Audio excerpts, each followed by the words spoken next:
Selamat pagi, siang, sore, dan malam.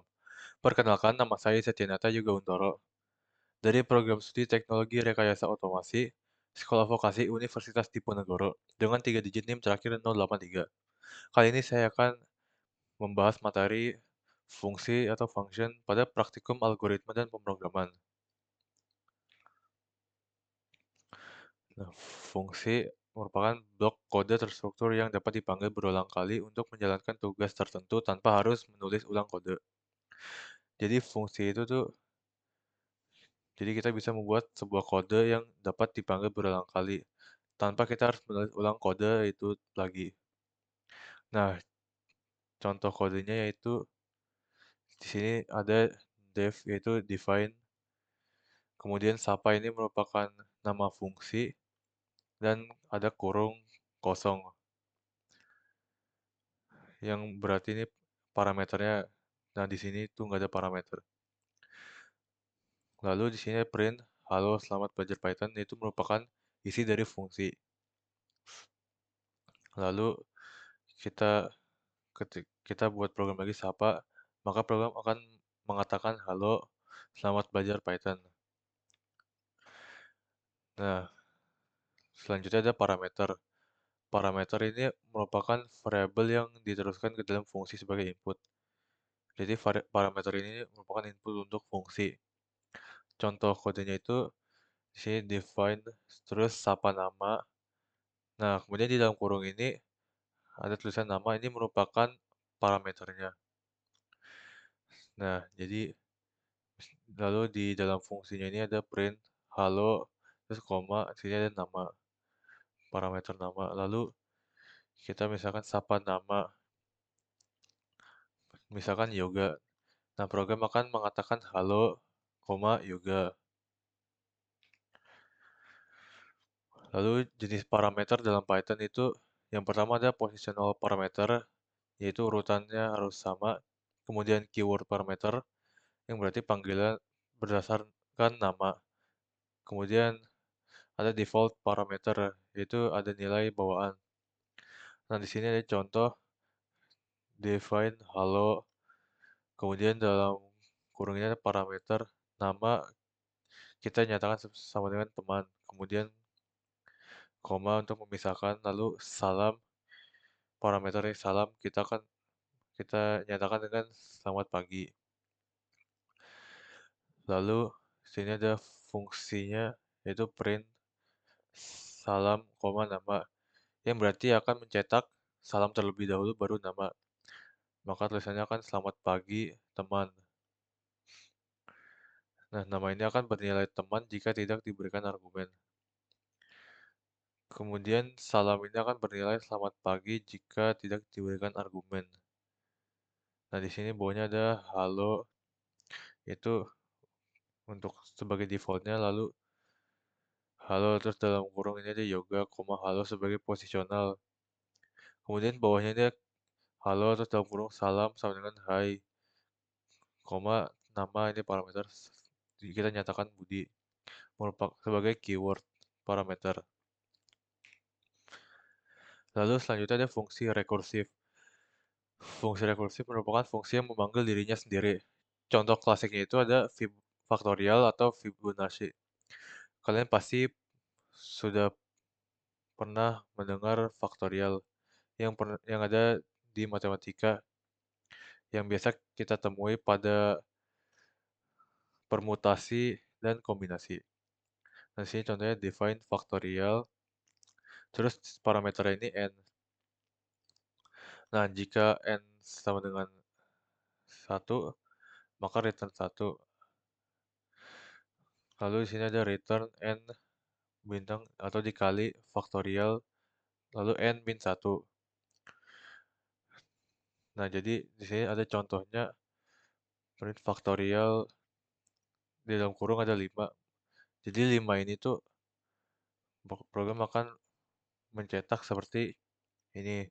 Jadi kita misalkan faktorial dalam kurung 5, maka program akan menjalankan 5 kemudian dikali faktorial 5 dikurang tadi kan n dikurang 1, maka 5 dikurang 1 yaitu 4. Lalu program akan mencetak lagi faktorial 4 dikurang 1 yaitu 3 dan seterusnya sampai 1. Nah, itu sesuai dengan fungsi dari faktorial itu sendiri, yaitu 5 kali 4 kali 3 kali 2 kali 1 sama dengan 120. Lalu selanjutnya ada fungsi lambda. Fungsi lambda merupakan fungsi singkat yang ditulis satu baris. Contohnya itu ada misalkan kuadrat. Kita definisikan sebagai lambda. Kemudian X ini merupakan parameter input. Lalu X bintang-bintang 2 ini merupakan ekspresi yang akan dihitung dan dikembalikan tanpa perlu return. Lalu di bawahnya ada print kuadrat dalam kurung 5. Ini yang berarti kita akan mengkuadratkan angka 5 ini, yaitu hasilnya 25. Nah, fungsi anonim atau tanpa nama itu menggunakan kunci lambda. Lambda itu merupakan kunci untuk membuat fungsi sederhana tanpa nama. Selanjutnya ada return value. Return value itu fungsi yang tidak mengembalikan nilai biasanya disebut dengan prosedur. Cara mengembalikan nilainya itu adalah menggunakan kata kunci return. Fungsi bisa mengembalikan nilai menggunakan return. Contohnya yaitu sini ada define terus tambah. Nah, dalam kurung ini ada parameter a, b. Kemudian dengan fungsinya ini return a ditambah b. Nah, kemudian di bawah ini ada hasil sama dengan kita gunakan fungsi tambah dengan parameter 3 dan 5. Yang berarti dengan menggunakan fungsi ini menjadi penjumlahan. Jadi 3 ditambah 5 hasilnya itu 8. Nah, return biasa digunakan untuk mengembalikan nilai hasil perhitungan dari fungsi ke bagian program yang memanggilnya. Lalu A tambah B berarti menjumlahkan dua angka yang diberikan sebagai argumen. Nah, lalu selanjutnya ada scope variable. Scope atau cakupan menentukan di mana suatu variabel bisa diakses atau digunakan di dalam program. Ada yang pertama ada variabel lokal yaitu variabel yang hanya berlaku di dalam fungsi. Lalu yang kedua ada variabel global yang berlaku di seluruh program. Nah, di sini contohnya ada kita deklarasikan X sama dengan 10. Nah, ini merupakan variabel global karena berada di luar dia sendirian, di luar fungsi. Nah, kemudian ada define contoh Y sama dengan 5. Ini merupakan variabel lokal karena dia berada di dalam fungsi.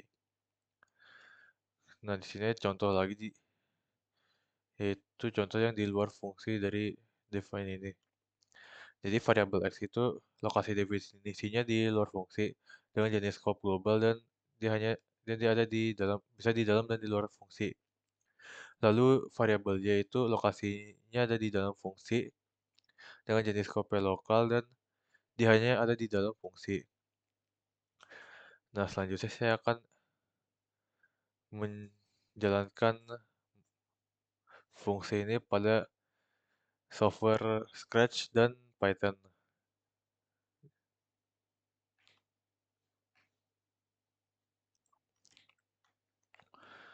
Oke, di sini sekarang saya sudah berada pada program Scratch. Nah, jadi langkah yang pertama tuh kita untuk mendefinisikan sesuatu, kita bisa ke My Blocks sini dan make a block. Lalu kita tinggal namain aja nama blok yang ingin kita gunakan.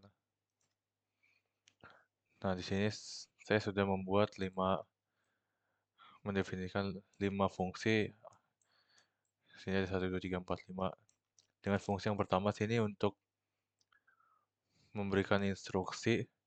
Lalu yang kedua sini ada untuk memberi untuk sebagai penjumlahan angka 1 dan angka 2. Lalu yang kedua sini ada pengurangan pengurangan angka pertama dikurangi angka kedua, lalu selanjutnya ada perkalian dan ada pembagian. Nah, lalu di sini di sebelah kanannya ada program when the green flag is clicked untuk lalu selanjutnya ada print instruction untuk membanggel instruksi fungsi instruksi yang sudah dibuat ini. Nah, lalu program akan menanyakan angka pertama, lalu kita input angkanya, kemudian angka kedua, maka lalu kita input angka kedua, lalu selanjutnya kita ditanya jenis operasi yang akan kita gunakan, yaitu ada penjumlahan, pengurangan, perkalian, dan pembagian. Nah, jika kita menjawab angka satu atau penjumlahan, maka program akan menjalankan fungsi yang pertama, yaitu penjumlahan dengan kondisional. Di sini ada if else. Lalu jika bukan angka satu, maka akan berlanjut ke yang selanjutnya. Dan jika pengguna memasukkan angka 2 atau pengurangan, maka program akan mengurangi angka pertama dengan angka kedua. Nah, lalu dan seterusnya. Nah, di sini ada pembagian. Jika kita memilih angka 4 atau pembagian, maka program akan menjalankan sesuatu di sini nih. Jika angkanya bukan 0, maka pembagian akan dilaksanakan. Namun jika angkanya itu 0, maka program akan mengatakan tidak bisa dibagi dengan 0. Langsung saja kita coba di sini. Kita jalankan. Selamat datang di program kalkulator. Nah, kita diminta untuk memasukkan dua angka. Yang pertama misalkan kita 20. Kemudian angka kedua kita 10. Nah, kita diminta untuk memilih operasi bilangan. Kita misalkan satu, yaitu penjumlahan. Nah, hasilnya itu 30, merupakan dari penjumlahan 20 dan 10. Kita coba lagi, misalkan kita masukkan angka 30, lalu angka kedua kita masukkan 6. Nah, kita misalkan gunakan pembagiannya itu yang nomor 4. Nah, hasilnya itu 5. Nah, jadi angka pertama itu 30, lalu angka kedua 60, kemudian operasi yang keempat atau pembagian, dan hasilnya ini merupakan pembagian dari angka pertama yaitu 30 dengan angka kedua 6, yang hasilnya itu 5. Nah, lalu selanjutnya saya juga sudah membuat program di Replit, program Python di Replit. Nah, yang pertama di sini ada define instruksi untuk mendefinisikan sebuah fungsi ini dengan kurung kosong nih. Lalu sini ada fungsinya ini print. Selamat datang di program kalkulator sederhana, masukkan dua angka dan pilih operasi perhitungan. Lalu sini ada angka satu dan angka 2. Kita untuk mendefinisikan sebuah angka menggunakan float ini. Untuk angka pertama ini angka satu, lalu angka kedua ini angka 2. Dan kita juga mendefinisikan sebuah fungsi penjumlahan, pengurangan, perkalian, dan pembagian. Untuk penjumlahan ini kita pakai standar tambah, lalu pengurangan kurang, perkalian menggunakan bintang, lalu pembagian menggunakan garis miring. Lalu operasi ini untuk input angka semuanya nih. Nah, lalu ada conditional if else lagi nih di sini. Jika pengguna memilih angka pertama atau operasi penjumlahan, maka program akan memanggil fungsi yang pertama yang penjumlahan, yaitu menjumlahkan angka satu dengan angka 2. Jika pengguna memilih operasi yang kedua atau pengurangan, maka program akan memanggil fungsi pengurangan. Jadi angka satu dikurang angka 2 dan seterusnya. Namun jika program memilih operasi selain yang ada di situ, maka program akan mengatakan operasi yang Anda pilih tidak tersedia. Langsung saja kita jalankan di sini. Oh, yang instruksi ini belum dipanggil. Kita lupa untuk mengetik instruksi di sini untuk memanggil instruksinya. Langsung saja. Nah, di sini ada selamat datang di program kalkulator sederhana. Masukkan dua angka dan pilih operasi perhitungannya. Ini kita masukkan angka pertama, misalkan 20. Terus angka kedua, 5. Nah, kita misalkan operasi penjumlahan. Nah, 20 ditambah 5 kan harusnya 25. Dan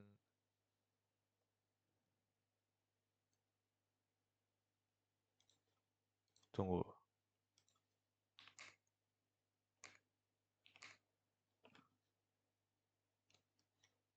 Oh, sepertinya ada salah nih.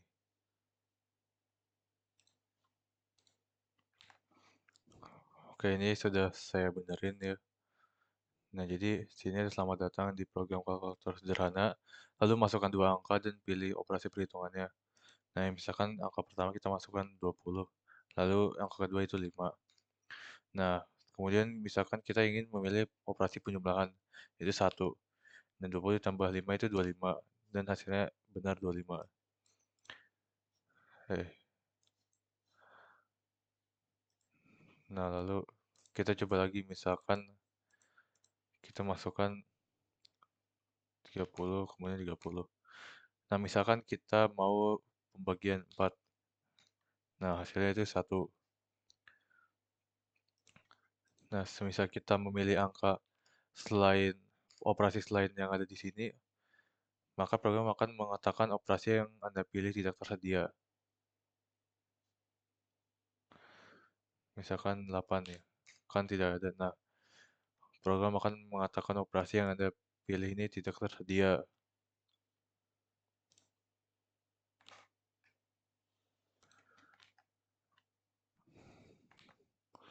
Oke, di sini sekarang saya sudah mempunyai project lain, yaitu project untuk menghitung nilai rata-rata. Nah, di sini yang pertama, sini ada define grade, get grade from user. Jadi kita mendapatkan, jadi di sini ada fungsi untuk mendapatkan nilai dari pengguna. Nah, lalu di sini ada set variable ask for grades ini menjadi true. Lalu sini ada repeat until perulangan hingga, jadi perulangan sampai ask for grades ini menjadi false. Dengan di dalamnya ada kita ditanyakan, pengguna diminta untuk memasukkan angka. Nah, lalu di sini ada set, kita mengset variable grade. Nah, di sini kita mengset variable grade untuk, nah di sini kita mengset grade ini, variable grade ini berapapun yang kita mau, yang berada di antara min 1 sampai 11, yaitu angkanya 0 sampai 10 saja yang bisa diinput. Nah, lalu untuk memberhentikannya ini, kita bisa memasukkan angka min 1. Nah, misalkan kita memasukkan angka selain dia antara 0 sampai 10 itu, maka program akan meminta kita untuk menginput angka di antara 0 sampai 10 dan juga min 1 untuk memberhentikannya. Lalu di sini ada define compute list minimum. Jadi program akan men-set variabel minimum ini menjadi 1 untuk setiap grade-nya. Dan di sini ada repeat, lalu ada kondisi if ini. Nah, kemudian define compute list minimum ini, compute list maksimum ini. Dan di sini kita mengset maksimum item 1 ini ke variable grades dan mengset variable index menjadi 1.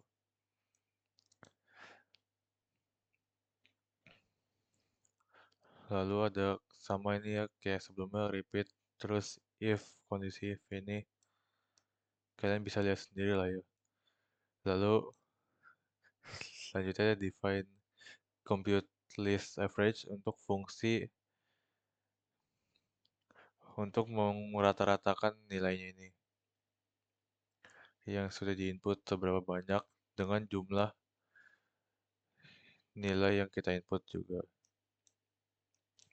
Lalu sini ada program intinya, yaitu when the green flag is clicked, program akan menghapus semua nilai dan akan memanggil fungsi yang akan meminta pengguna untuk menginput nilai.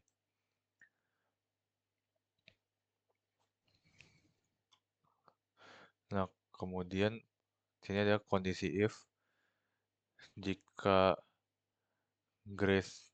jika variabel grace-nya itu hanya 0, maka program akan mengatakan pengguna belum memasukkan nilai. Nah, lalu kemudian program akan mengatakan saya telah apa pengguna telah memasukkan nilai dan akan memanggil seluruh fungsinya ini. Langsung saja kita run di sini.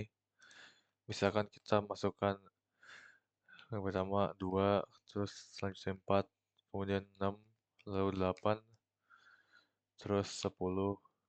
Nah, kemudian kita ingin memberhentikannya, kita input min 1 untuk meminta rata-rata.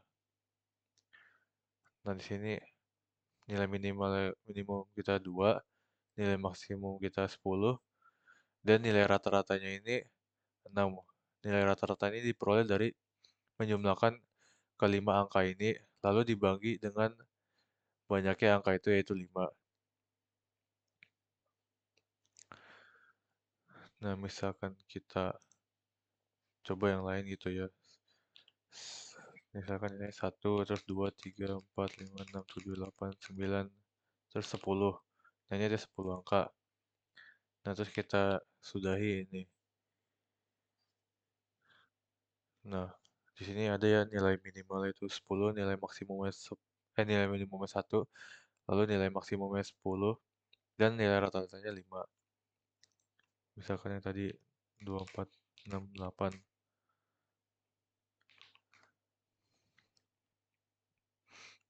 Nah, ini kita masukkan hanya 4 angka, dan rata-ratanya itu 5. Nah, lalu saya juga sudah membuat programnya di Replit, program Python-nya ini.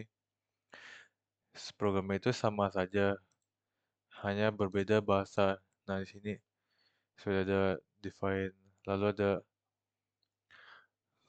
operasi bilangan, ada penjumlahan, pengurangan, perkalian, pembagian. Langsung saja kita coba run di sini. Misalkan kita masukkan angka yang sama seperti pada Scratch ini, yaitu 2, 4, 6, 8. Misalkan 2, terus 4, 6, 8. Nah, lalu kita berhentikan itu min 1. Dan hasilnya sama ya, 5. Dengan nilai minimal itu 2, lalu nilai maksimal itu 8. Nah, rata-ratanya ini 5 dan kita memasukkan 4 nilai. Misalkan kita masukin 10 ya, kayak 1, 2, 3, 4, 5, 6, 7, 8, 9, 10. Terus kita sudahin min 1. Nah, hasilnya sama juga, kita memasukkan 10 nilai dengan nilai minimal 1 dan nilai maksimalnya 10. Rata-ratanya ini 5,5. Kita coba lagi, misalkan 2, 4, 6, 8. Nah, ini tadi saya nggak sengaja ke double angkanya ya. Nah, karena angka 88 ini berada tidak berada di antara 0 sampai 10, maka program tidak akan membacanya itu. Misalkan kita masukkan angka 8 dan 10. Terus kita sudahin dengan min 1. Nah, di sini ada ya rata-ratanya 6. Nah, terus kita di sini program mengatakan pengguna telah memasukkan 5 nilai. Sementara tadi yang kita masukkan itu ada 6, ada 24, 6, 88, 8, dan 10. Nah, karena angka 88 ini lebih dari 10 atau tidak berada di antara 0 sampai 10, maka program tidak akan maka pro- maka program tidak memasukkan angka 88 ini. Jadi program hanya memasukkan angka 2, 4, 6, 8, 10. Ya, angka berada di antara 0 sampai 10. Oke, mungkin itu saja penjelasan materi mengenai function yang dapat saya sampaikan. Mohon maaf apabila ada kesalahan kata dan perbuatan. Terima kasih.